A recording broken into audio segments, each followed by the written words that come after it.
was an actor and a playwright in Chicago.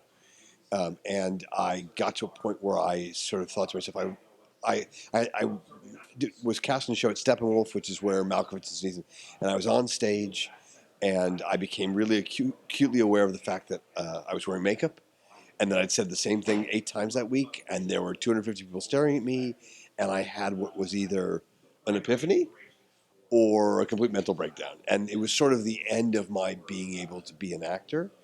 And I'd been a playwright for years and years and years, and so I decided I was going to go give LA a try. And at the time, I thought I was a half-hour writer, though I'm not.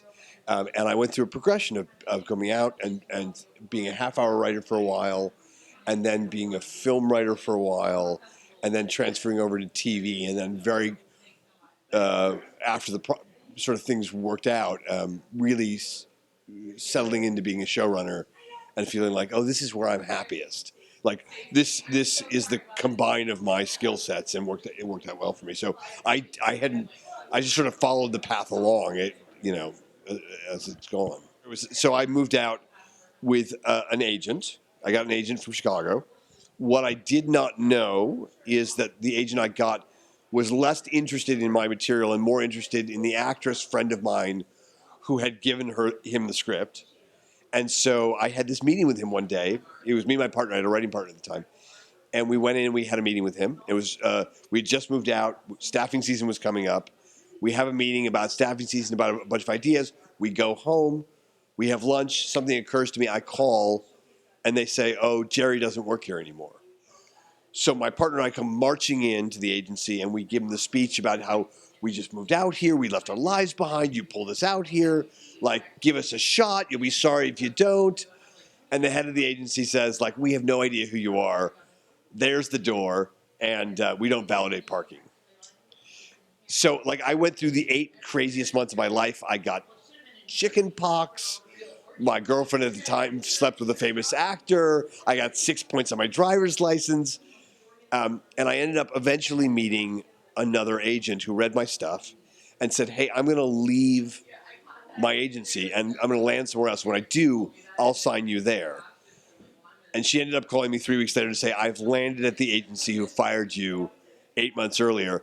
And I was reintroduced to the same guy who fired me in an elevator, who shook my hand and said, look, I'm thrilled to represent you and welcome to the agency. And like, so that was my 8-month path to where I started. No, my plan was I was going to go to Hollywood and spend a couple of years and then come home to Chicago. That was my plan.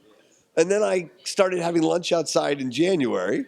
And that was one thing. And then things sort of worked out. But I don't know. I just had this, I had this desire to figure it out. And I knew I was a pretty good writer. And so what I mostly needed to do was just be in the cauldron of that stuff and try to experience it all. And I feel like every day I learn something, so that's good. But I don't know why I didn't leave. I guess I was too dumb not to leave. So being an actor sort of helped in 2 senses for me. One, the pitch was easier because I'm used to performing on some level, and I think I innately think in terms of a communication between me and the people I'm pitching to, so that was helpful. And then as a writer, I think it's easier to know dialogue and to have empathy for actors. If you structure it the same way you would structure the most interesting story you'd tell at a dinner party. I mean, literally, that's how it works. Which is everyone sitting down and someone turns to you, and you say, "Oh,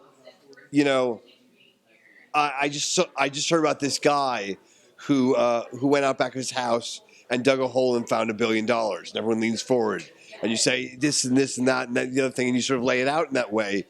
And you want to try to be able to finish your pitch in about 20 minutes, which is a long story to tell at a dinner party, but I feel like that's the energy you want, is just something, because the more conversational it is and the more I can just relate to you and say, this is an interesting story I have to tell, the more likely you are to go, oh, that's what it is and I can buy it, sort of thing. The first job I ever got, my manager and I put together this pitch, which was, the story was, a guy has to do modern versions of the 12 Tasks of Hercules in order to woo this woman. And it was a romantic comedy, and I'm not a romantic comedy writer, but it was really early in my career. And so I had this pitch that was like a one-man show. It was me and doing accents, standing on the table and running around and jumping the thing.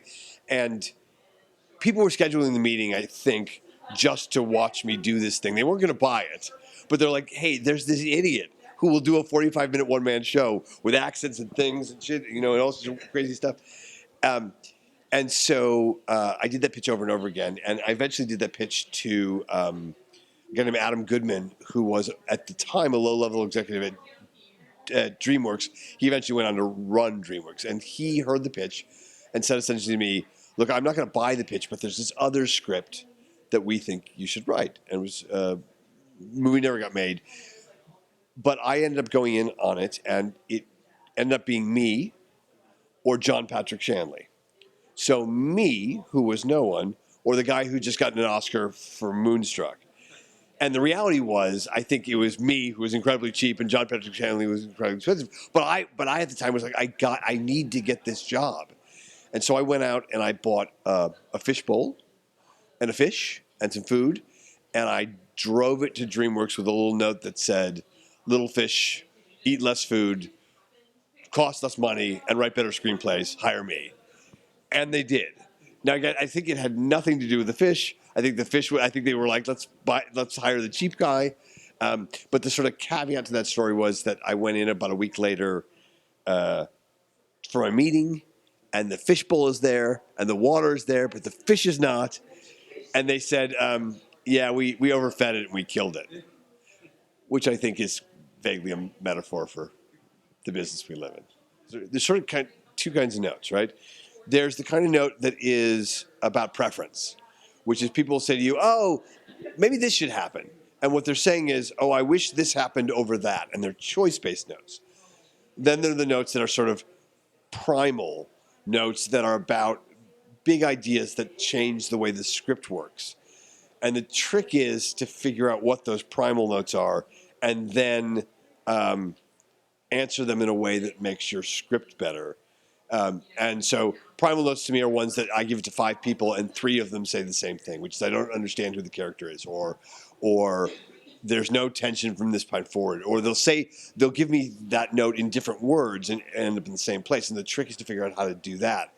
The other thing is, I think young writers often, if somebody says to them, hey, I don't understand why he's wearing a watch in the scene, they will answer that with dialogue. So what they'll do is they'll create a big speech which says, oh, this watch is my father's and blah, blah, blah, blah, blah. When the reality is that the notice probably means that the watch shouldn't be there, that the watch is distracting, that the watch is a problem. And so instead of trying to answer the note by explaining, the first question you should ask is the note trying to direct me to the fact that something is just not necessary? A lot of notes is just taking stuff out, because every word in a TV show and a screenplay is a chance for someone to misinterpret what you're doing. So you try to just find the simplest, most straightforward, easiest way to get from A to Z. I don't ask for notes until I either am stuck, like I've run out, or I think I've accomplished what I set out to do, and now I need somebody to confirm for me what I finished a script that I'm hoping to do next year. I went and got 7 people to read it before I gave it to my manager because I wanted to make sure by the time it got in her hands that what I was attempting to do was being accomplished. And I think I say this whenever people ask. I think it's important when you ask for notes that you ask for what you want. Like I'll say, people give me a script and I'll say, what do you want me to tell you? Meaning, do you want every single thought I have in my head? Do you want the big things? Do you want dialogue? Or do you want me to say to you, congratulations, you've done a great job, you're done. And if you need me to say that, I'm totally willing to read the script and say that to you because that is something somebody needs to say. But don't give me a script hoping I'll say you're done or asking me for notes when you really want somebody to give you permission to move on to whatever's next, sort of thing.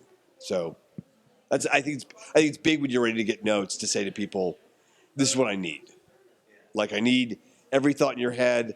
I need big stuff. I need little stuff. Or I just needed to read the script and tell me I can move on with my life in whatever way.